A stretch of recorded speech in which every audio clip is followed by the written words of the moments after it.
Hello, everyone. Sorry it took a moment to get on live.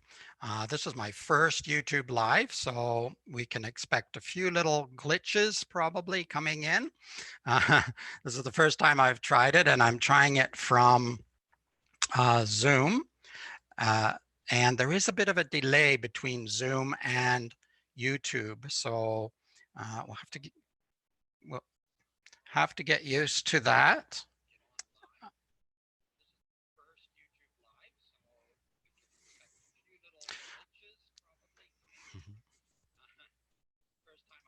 Sorry, just had to mute myself. So as I say, there'll be a few glitches as I get used to uh, teaching in this way or making a video in this way. So if you have a comment or a suggestion, you can put it into the YouTube chat. I actually have a computer beside me, a little laptop beside me, so I'll be able to look at the chat and see your questions or any comments, and might be able to help you out, or we might be able to help each other out. First of all, I'll introduce myself for those of you who don't know me. I'm Ron Johnson, and I live in Ontario, Canada, and I teach many different ages, mostly reading, writing, and some mathematics as well, but also study skills and strategies. And I teach online, but usually the bulk of my tutoring or teaching is done in person right here behind me at this big table. But you can see a lot of files there, and they're just getting ready for today's online lessons because of COVID-19. All of us have had to change sort of the way we do things. So I have done online tutoring, and I certainly have a lot of courses, or not a lot of courses, but I have a number of courses on Udemy that some of you who are here might have taken. I'm just looking over, I don't see any comments yet. And but those are usually asynchronous. In other words, you take them, there's a little bit of communication with me for some of them, but mostly you do those on your own. Now I'm teaching online, as so many teachers and tutors are, and getting used to doing that all of the time. I'm looking to see, okay, let me see where I am at. Okay, so I'm not seeing too much happening live yet. What I wanted to do is talk to you a little bit today about CommonLit. It's a site that I use. I used it before I went to online tutoring, and I printed off the material actually, but it's set up to do online tutoring as well. So what I'm going to do is I'm going to share my screen in a few moments. I'm just going to wait for a couple of moments to see if some more people show up live. You'll be able to watch this video later. It should be available once the processing is done, and I'm not exactly sure how long that takes, but we'll see when that happens. In the meantime, I'm sorry, I am just really new at this, so I am checking out everything here to see what's happening. Okay, so I see a few people, that's good. And I'll just mention again that this little live chat is for all of us to sort of share some information and ask questions, look at how do we learn at home? Because a lot of parents now are trying to teach their children at home. It's not as easy as it looks sometimes. And also, of course, because of this situation, everyone's under stress. The parents are under stress, the children are under stress. Almost everywhere in the world, I think there is some kind of stress, some more extreme than others. So that adds another layer of difficulty in terms of learning. So what would I say is the most important thing? Well, in the last few weeks or so, trying to get all of my in-person students online, I think one of the main difficulties is scheduling. And a lot of parents and students didn't understand or don't understand the relevance or the importance of having a schedule. So at first, I think a lot of students, a lot of young kids especially, sort of treated it as a COVID-19 holiday. And they started sleeping until noon. I even had one student sleep until 3 in the afternoon. got way off schedule. And so when the homework started coming in from the schools, which it has in the last couple of weeks, particularly the last week, some students are getting more homework.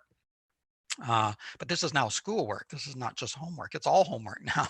So they got in trouble because they didn't have a schedule. They weren't sitting down each day. So my strongest recommendation for parents would be set a schedule. Set whatever time you need, 2-3 hours a day. Probably that will be sufficient for most students. A lot of them are not getting an enormous amount of work.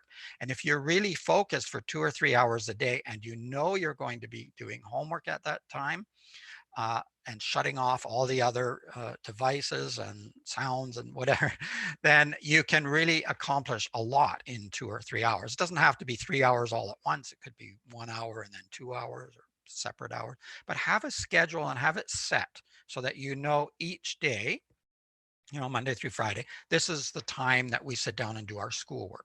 You don't have to call it homework now, it's schoolwork. So this is the time for learning. This is the time we're going to commit to it.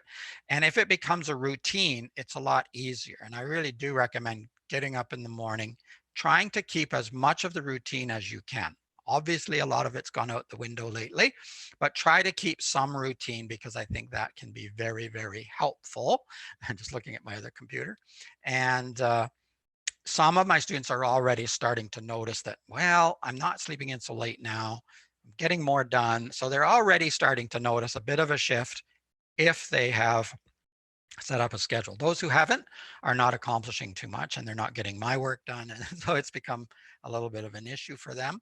But I think if they can set a schedule, that will help. If you have other suggestions, put them in the comments here in YouTube or underneath. If you're watching this video later, you can put it in the comments below the video. Or you can always check out my website and send a message to me through email. You can check out my Facebook account. All these links will be below, the one for my website, the one for the blog. I'm going to put a link to CommonLit underneath. It's commonlit.org, and that's what we're going to check out just now. I'm going to share my screen, and I'm not going to share there yet. I'm going to open this.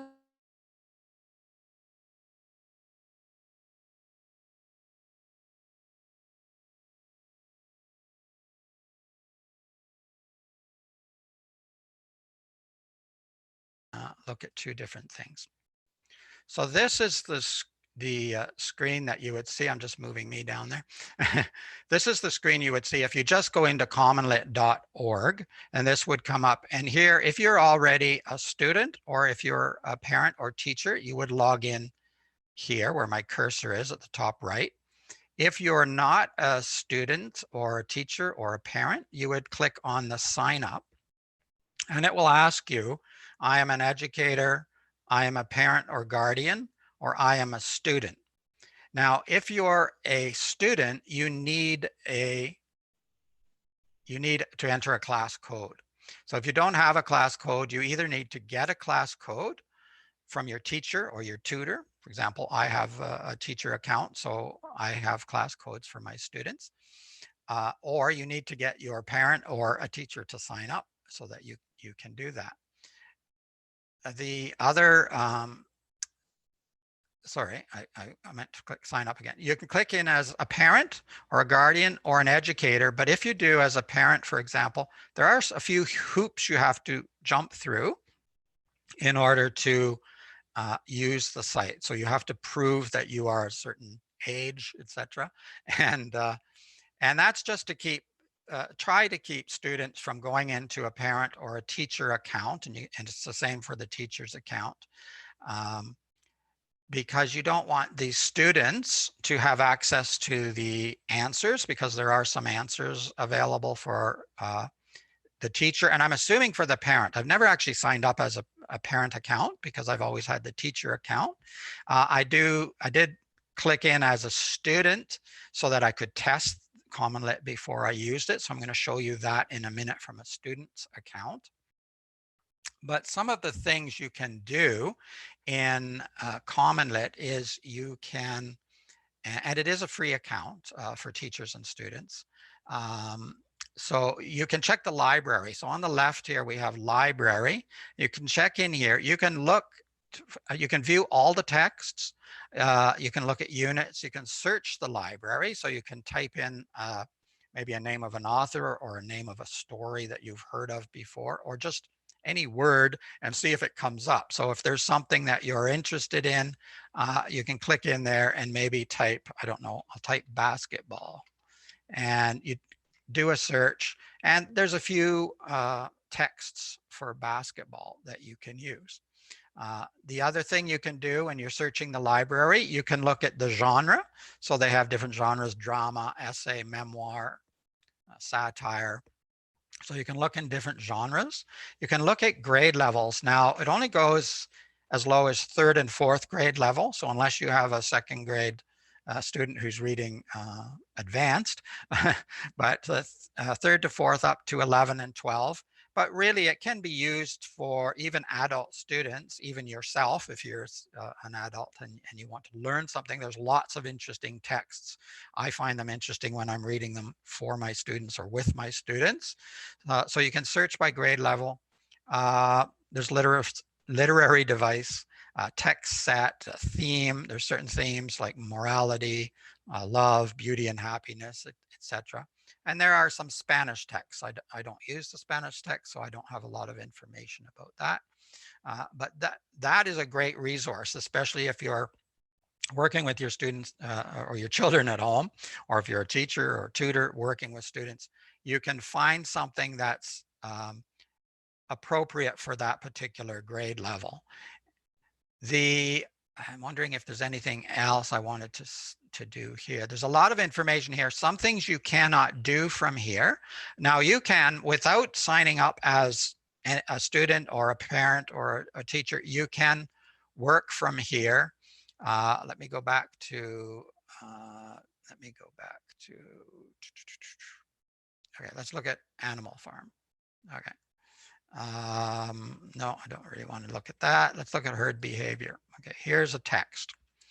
And I have looked at this text with some of my students. So herd behavior, it tells you it's for 7th grade, but you know, the grade is just it's an idea. I mean, it doesn't have to be for 7th grade. It can be for many grades. The Lexile, it gives you the Lexile on some of these as well. It's 1310 if you use that to for your students or children.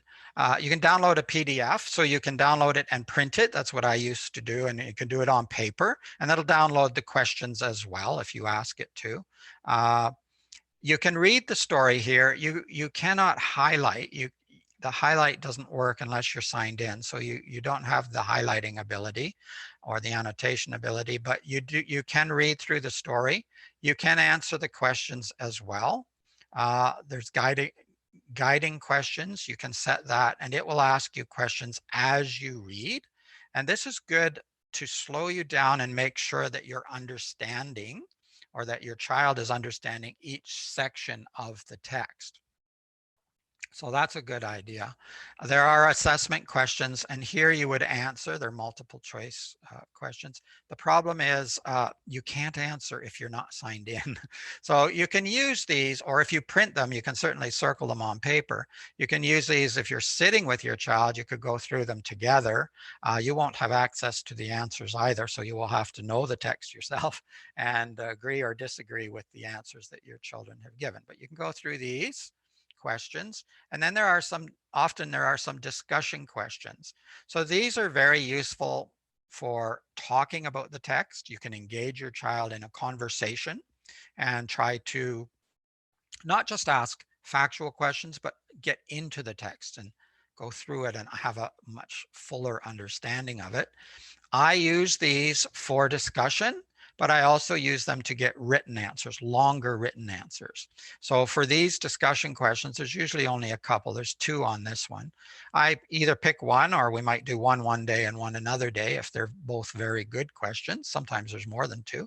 And I ask them to give me a longer written answer. And in that way, you can practice not only the reading and the reading comprehension, but writing, but also writing constructs. Do they know how to put together paragraphs, use topic sentences So depending on the grade, you can cover a lot more material than just straight reading or even reading comprehension. You go beyond into the writing and into the grammar and everything else if you want to.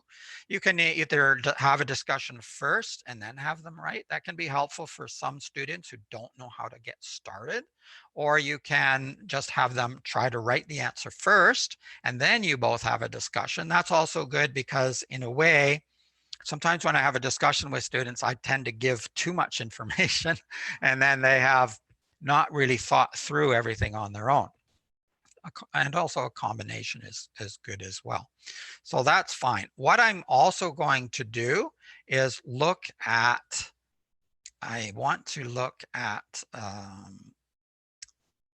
CommonLit from the student's point of view. So I've already signed in as a student. Like I said, I did this early on to sort of test CommonLit, see how it worked. I need to see what it looks like from the student's perspective. So when I came in as a student, this popped up automatically, this screen. And Michael Jordan, a profile in failure, that's an assignment. This was assigned some time ago when I was just practicing. And then I did these this morning, Fish Cheeks and Teaching Shakespeare in a Maximum Security Prison. I've done these texts with my students in the past. So I just assigned these. So these are available for this fake student to do. And you click on Begin Assignment and it should bring it up. First, it tells you a little bit about the author. So Amy Tan, born 1952, and it tells you she's an American writer, gives you a little bit of information. And also in bold here, it says, as you read, take notes on how the author's use of imagery contributes to the overall tone. So sometimes they ask a question or they give a little bit of information like this so that you, as a student, or even if you're the parent or the teacher, you're aware of what to watch for as you read. And when you read through this, I didn't put the small questions that pop up. You can apply that or not, and I didn't apply it. I should have, just to show you. When you read through, again, here's the information that popped up on the screen first, and then here's the actual text. And as you read, you might want to highlight. So what would Robert think of our shabby Chinese Christmas? If you think this is an important question, you can highlight it, just scroll over it. Over here, you have different colors. So you can pick the color and put a highlight. You also could scroll over and click up here. You can put an annotation. You can put a note. Maybe what would Robert think of? He might think it is very unusual. Let's just put that. I'm just making something up randomly here. So you might put a little annotation there. This can be very helpful for students, again, to engage with the text. Sometimes students, even as adults, especially if we're tired or something, we just read, but we're not really paying a lot of attention to what we're reading. So this kind of slows you down a little bit. If you have to take annotations, or if you want to take annotations and highlights, and don't highlight everything. Some students highlight too much. So you're just looking for major points. I'll talk about ways of reading. I've done other videos on ways of reading as well that you can look at on my channel if you're looking through. So that's very useful. And if you're the teacher, maybe the parent, I'm not positive, as I say, I didn't test out the parent one yet. You can see the highlights that the student has put in. You can see the annotations, and that will give you an idea of how well your child knows what should be highlighted. Did he or she highlight the important pieces, or did they highlight everything? Did they highlight nothing? Or what they highlighted wasn't very important? And did they use any annotations? Did they put any of their thoughts down as they're reading? This is a fairly short text, so they probably wouldn't need to do a lot, but it's a good practice to do a little bit. And some of the texts are quite long as well. Then you have the questions over here, as I mentioned before. And now this time you can click into the answers. You just click on the one that you believe is correct. And I don't know, how does the author's narrative go in paragraph 3? So I don't remember which one is right. I'm just going to put B. Not going to look right now. And then you just go on save and next. And as a parent or a teacher, you will get the results of that. You don't see the discussion questions here. That would be something that you could do, as I say, without signing in, or as a parent or teacher, you would see those discussion questions and you could use those separately from your account. Now I send them to my students as a Google Doc. In the past, I printed them and we would write them on paper here, or they could type them at home as well. I sometimes would send it home.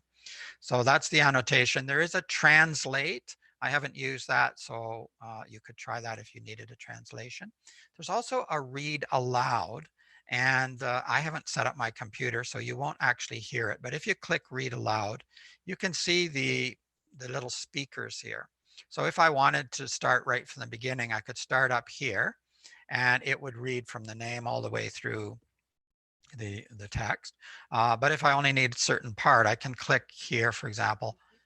Now it is reading this to me, but you can't hear it. Then you can go up here, hide read aloud, and that'll stop the read aloud. So you may only need a certain piece read. A child maybe doesn't understand a sentence or a word, maybe have that read. Or you could use the read aloud first, and then the student could read through the text himself or herself.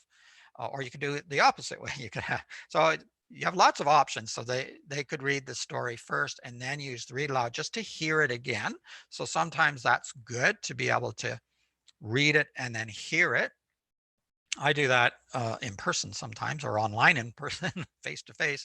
I will have a student read a story or a text, and then I will read it aloud myself, not necessarily from CommonLit, but from some other source, so that they have a second reading from someone else who might use different intonation, and that can be very helpful too. So that's the very basics of CommonLit. If you're a teacher or a parent, I believe, but for sure with a teacher, you will get the results. You'll get reports. It'll tell you what % they got on the multiple choice. You will have to mark the discussion, or not the discussion questions, there's written questions at the end sometimes. Sometimes there are only multiple choice. Sometimes you have a question like this in paragraph 7. Amy's mother says to her, "You want to be the same as American girls on the outside, but inside you must always be Chinese. How does this quote contribute to the overall meaning of the story?" So here the student would click in and would type his or her answer in here and click save and next. And then when they are completely done all of the questions, not the discussion questions, they don't see those, but all of these questions, you click submit your assignment. But when you click submit your assignment, another screen will pop up. I don't know if this will work because I didn't answer the question. Excuse me. Another screen, and you have to click submit your assignment again. Otherwise, the results won't come through to the teacher and to the parent. So you need to click submit your assignment. Then it reminds you, in case you need to go back and finish answering the questions. I answered one and I probably answered it wrong, but you can go back and fix your answer, especially your written one. You think, gee, maybe that's not complete. You go back and write again, and then click submit twice to get it to go through. I think that's all I wanted to cover from CommonLit. I'm just going to go back here to the main part. Yeah, so there's all your text, there's your grades. The student can see all of these as well. The student is able to read other texts or stories if he or she wants, but they won't be graded unless they've been assigned. And I think you can't highlight unless they've been assigned. There's certain limitations. It has to be assigned in order to do. Then you would, as a student, when you were finished, you submitted your assignment or you stopped for the day, you come over to the top right, you click on here and you click log out. There is a notification bell here. I should look at that for you. It says you have 3 assignments to submit, and it lists the 3 assignments that have, excuse me, haven't been submitted yet. I should have brought some water over. So the student is aware of, and it will email them as well. If it's set up, if you're set up as a parent or teacher account, I believe it will email them. I always send a separate message anyways, just in case. And there's some my assignments, my performance. You can check. Actually, I don't know. It's pretty bad because I use this just for testing. So the student can see his or her performance here. These ones haven't been graded yet, haven't been done yet really. And then there's some low scores here because Ron goes too quickly and doesn't put the right answers. But you can see what's happening here. And this is sort of what you would see as a teacher or a parent as well. I never really checked this out as a student. So now I'm learning things as well. There's favorites. If you have favorites, there's the library, and then there's log out. So I'm just going to log out of there, and we're back to the main screen that we started with. And I'm going to stop my share for the moment, come back to my video. So I hope that has been helpful. I see a couple of people. Thanks for the lesson. You're very welcome. Karthik, I think it is. I'm sorry, my screen, and I'm sorry I'm turning. I explained before, I have another computer here, a small laptop, where I can see the comments because I can't see them when I'm in Zoom here. I'm just seeing myself. Thank you. Seshagiri, I'm not sure. Rao, I think you go by that name. We don't see your mouse moving. Oh, I'm sorry, you didn't see my mouse moving. I didn't see that comment. Well, I hope that I hope that it shows up when the video is processed. But if not, I will be trying again next week with a different live. I'll be talking about. I believe I'm going to talk about RAS Kids next week. It covers reading for younger children, for children of a younger age. But when I'm doing the live streams, don't forget, you can bring questions for any age level, for any grade. You can be for yourself. You can be an adult student as well. And I will try to monitor the comments. I will try to I will get back to the comments later as well, and suggestions underneath the YouTube. So if you have those, go ahead and send them. If you're watching this later, you can still send questions and comments. Don't forget to subscribe to the channel and click on the notification bell. That way you'll know when things are coming up, in case you didn't get a message through email or see it on Facebook or some other media. I'm a sole teacher. I'm a private tutor, so I only have so much time, and I try to send messages to everyone I can. Sometimes I miss. So click the notification bell and subscribe to the channel, and that way you'll get notified. Like the video if you do. I hope you do. I know it was a bit rough today, a bit bumpy, probably will be for a few sessions until I get used to doing the live stream. That part is quite new for me, and I do enjoy doing it, but it is a little bit tricky with the tech. In the meantime, it's Ron Johnson from L.T.L Tutoring Central. The screen is not shared to us. Oh, okay. I'm going to have to see what's happening with that when the video comes up. So I thank you. I'll check the video. I'll see what happened. I'm not sharing a screen right now. I'm just chatting. So hopefully you will see all of that when it is processed. In the meantime, I'm going to sign off for now and keep learning, stay calm, try to deal with this COVID-19 situation, and we'll see you again next week, I hope.